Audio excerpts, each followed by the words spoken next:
Good morning students and welcome to my YouTube channel Careers Solution. Students, उम्मीद कर रहा हूँ कि अभी तक की सारी पढ़ाई आपको समझ में आ रही होंगी। आज हम लोग कुछ नए चीज़ों पे वर्कआउट करेंगे। दैट मीन्स आज हम लोग क्लोज टेस्ट किस तरह से सॉल्व करते हैं उस पर वर्क करेंगे। मैं आपको कुछ तरीका बताऊंगा। तरीका दैट मीन्स ऐसा तरीका जो थोड़ा आपको हटकर होगा, और ये जो तरीका अगर आप अपनाते हैं आज बताने के बाद तो निश्चित सी बात है आपको बहुत ज़्यादा हेल्प मिलने वाला है। ठीक है, तो जो मैं आपको समझाऊं उसे आज बहुत ही ध्यान से आप समझेंगे, क्योंकि प्री के एग्जाम में 5 मार्क्स का ये होना है और मेंस में ये 10 मार्क्स तक का भी होता है, सभी को पता है। तो इसको बहुत ही अच्छे से देखेंगे, पूरा वीडियो देखेंगे और समझने की कोशिश करेंगे। ठीक है, सबसे पहला चीज कि जब हम लोग ये क्लोज टेस्ट सॉल्व करेंगे, कॉमन ईयर सॉल्व करेंगे या इंग्लिश का कोई भी सेक्शन सॉल्व करते हैं कॉम्प्रिहेंशन पार्ट को छोड़कर, तो सिंगुलर, प्लूरल और टेंस, इन 3 चीजों को हमेशा ध्यान में रखते हैं। तो इस सेक्शन को भी हम लोग सॉल्व करने के समय 2-3 चीजों को बहुत ही बारीकी से और बहुत ही ध्यान में रखते हुए सॉल्व करेंगे। एक तो सिंगुलर, प्लूरल और टेंस, दूसरा कॉमन वर्ड्स और अनकॉमन वर्ड्स। एग्जाम्स में सबसे ज्यादा इंपॉर्टेंस होता है क्लोज टेस्ट में अनकॉमन वर्ड्स का।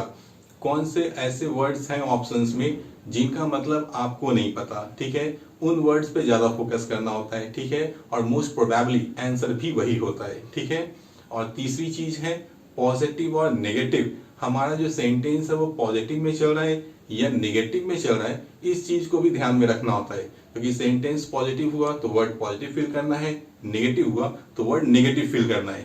ठीक है, चलिए अब हम लोग देखते हैं अपने क्वेश्चंस को।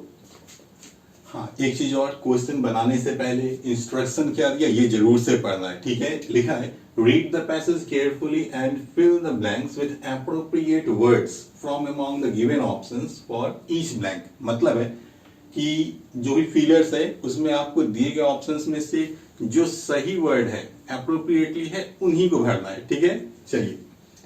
Despite its dash and inaccuracies in early iterations. देखिए मैंने फिर कहा कि कुछ चीज ऐसा होता है जिसे देखकर ही हम लोग आंसर ले सकते हैं। ठीक है, गौर कीजिए, इस क्वेश्चन में यहां हमें एंड लिखा मिल गया। ठीक है, तो जैसे ही एंड लिखा मिले तो आपके पिछले क्लासेस में क्या समझाया गया कि एंड के पहले और एंड के बाद में रिलेशन सेम होता है।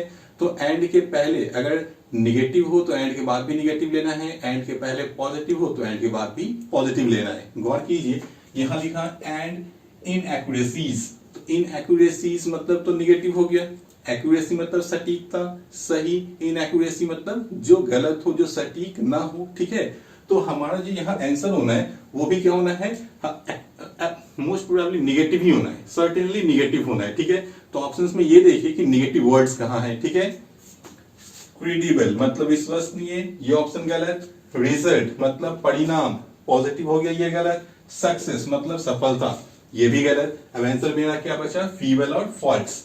अब कुछ स्टूडेंट्स को यहां भी डाउट होगा कि फॉल्स मतलब भी कमियां और फीबल मतलब भी कमजोर, दोनों तो निगेटिव है, तो आंसर किसे लेना है। तो अगेन फिर एंड के रूल को देखिए, एंड के पहले और बाद में रिलेशन क्या बताया गया, सेम होता है। तो एंड के बाद प्लूरल फॉर्म में है तो एंड के पहले भी ऑप्शन हम क्या लेंगे, प्लूरल फॉर्म में। ऑल्दो हालांकि ऑप्शन आपको प्लूरल में भी है और सिंगुलर में भी है, तो चूज क्या करेंगे, हमेशा प्लूरल। तो आंसर मेरा क्या बन गया, बी। इजी था ये क्वेश्चन। ठीक है, चलिए आगे देखते हैं।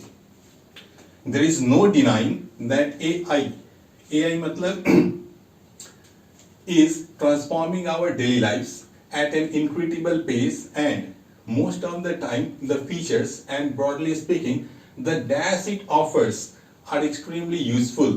गौर कीजिए, the dash it offers are extremely useful। अब यह से सेंटेंस चला, ये भी मेरा पॉजिटिव चला। ठीक है, तो जब ये पॉजिटिव है तो मेरा वर्ड जो फिल होगा वो फिर क्या होना चाहिए, पॉजिटिव। अब यहां फिर वापस देखेंगे कि हम इसमें ऑप्शन कौन कौन सा ले सकते हैं।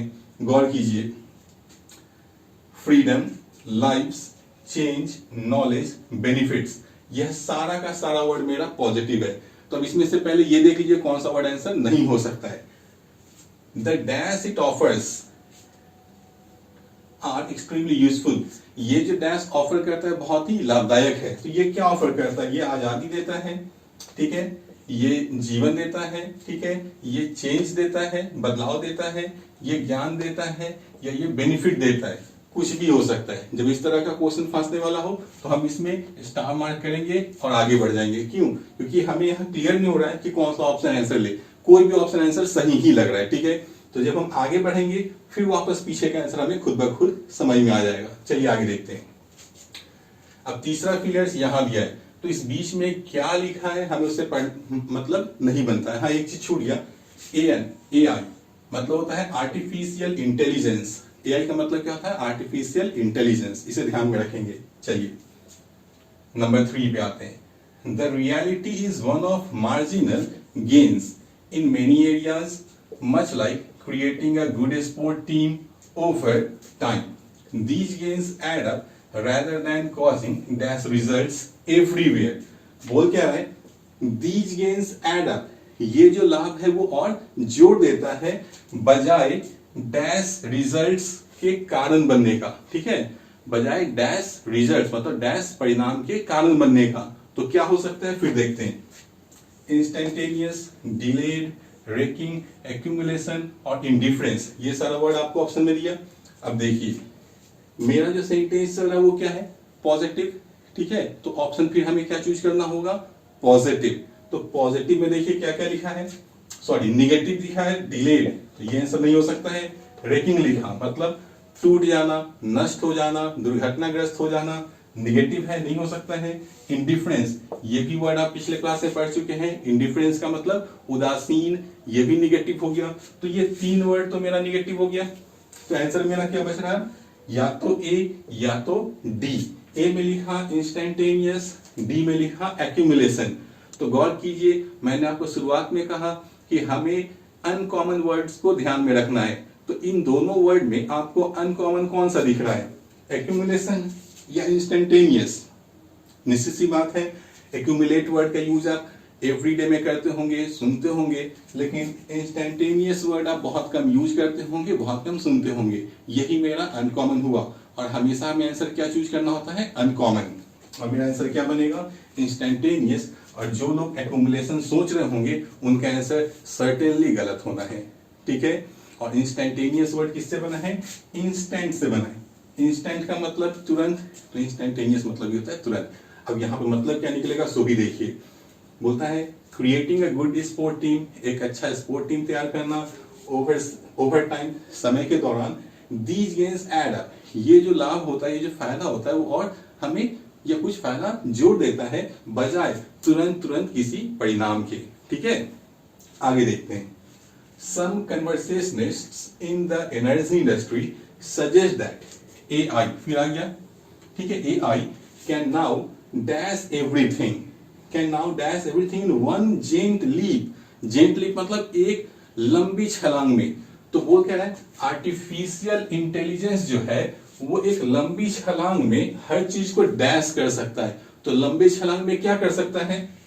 सस्टेन कर सकता है, परवेसिव कर सकता है, ट्रांसफॉर्म कर सकता है, इंक्लूजन कर सकता है या कैरी कर सकता है, ठीक है। इतने सारे वर्ड हैं, इनमें अनकॉमन वर्ड कहाँ कहाँ आया? तो एक सस्टेन हो सकता है किन्हीं के लिए, किसी के लिए परवेसिव हो सकता है, किन्हीं के लिए इंक्लूजन हो सकता है, ठीक है। लेकिन एक चीज देखिए, सबसे की पॉइंट क्या है ध्यान रखने वाला, कि यहाँ कैन का यूज किया। तो कैन मॉडल वर्ब है और ये अपने साथ V1 लेता है। और हम लोग जो अनकॉमन वर्ड देख रहे हैं, इस तीनों में वर्ब कौन है? ये तो वर्ब है नहीं और ना ही ये वर्ब है। वर्ब मेरा है सस्टेन, ट्रांसफॉर्म और कैरी। अब आंसर आपका आ जाएगा। तो लंबे छलांग में, ठीक है, क्या किया जा सकता है? सस्टेन किया जा सकता है, बदलाव लाया जा सकता है, किसी चीज को ढोया जा सकता है। तो निश्चित सी बात है, आंसर क्या लेंगे? ट्रांसफॉर्म। ये एक लंबी छलांग में हर चीज को बदल सकता है। आर्टिफिशियल इंटेलिजेंस ये क्या कर सकता है? एक बदलाव ला सकता है, ठीक है। नेक्स्ट, द फैक्ट इज, सच्चाई यह है, as a highly valuable additional factor it can and will provide significant dash improvements. फिर गौर कीजिए, it can and will provide significant dash improvements. यहां फिर सिग्निफिकेंट पॉजिटिव है, इंप्रूवमेंट्स भी पॉजिटिव है। तो निश्चित सी बात है, यहां जो वर्ड को फिल करेंगे वो भी क्या होना चाहिए? पॉजिटिव होना चाहिए। गौर कीजिए, ओवर ड्यू, बाकी बकाया, ड्यू का मतलब बाकी बकाया, निगेटिव हो गया। रेडिकल, अक्सर टेलीविजन में न्यूज या न्यूज़पेपर्स में आप पढ़ते होंगे, बहुत ही कॉमन वर्ड हो चुका है अब ये। कट्टर होता है इसका मतलब, ये भी नहीं होगा, कट्टर तो हो नहीं सकता है, निगेटिव हो गया। स्टैटिक मतलब स्थिर, ये भी निगेटिव हो गया। अब बचता है इंक्रीमेंटल और लाइफस्टाइल। अब आपका आंसर क्लियर है।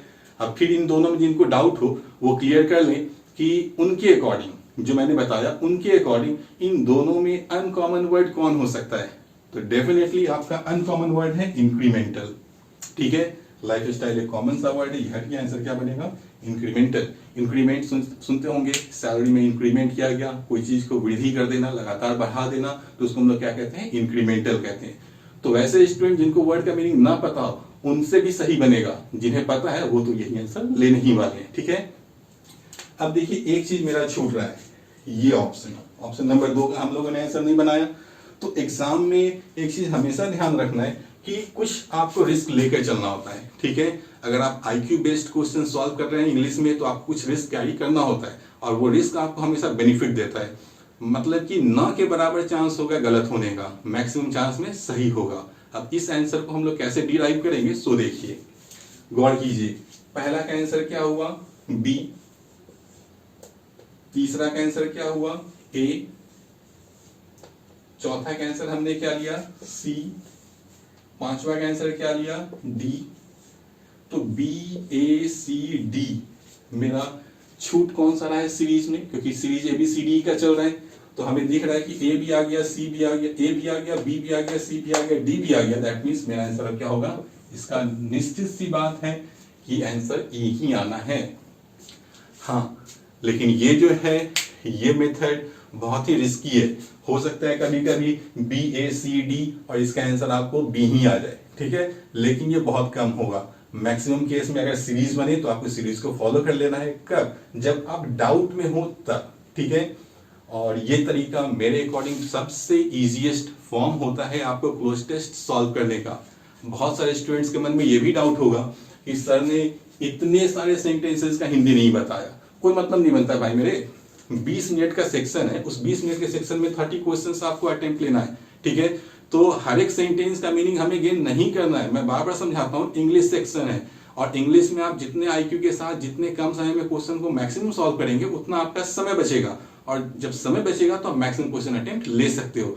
तो ये कभी मत सोचो कि मुझे पूरा हिंदी निकालना है सेंटेंस का, इस वर्ड का मीनिंग ये हो सकता है, ये ऑप्शन भी आंसर हो सकता है, ये सारा चीज गया।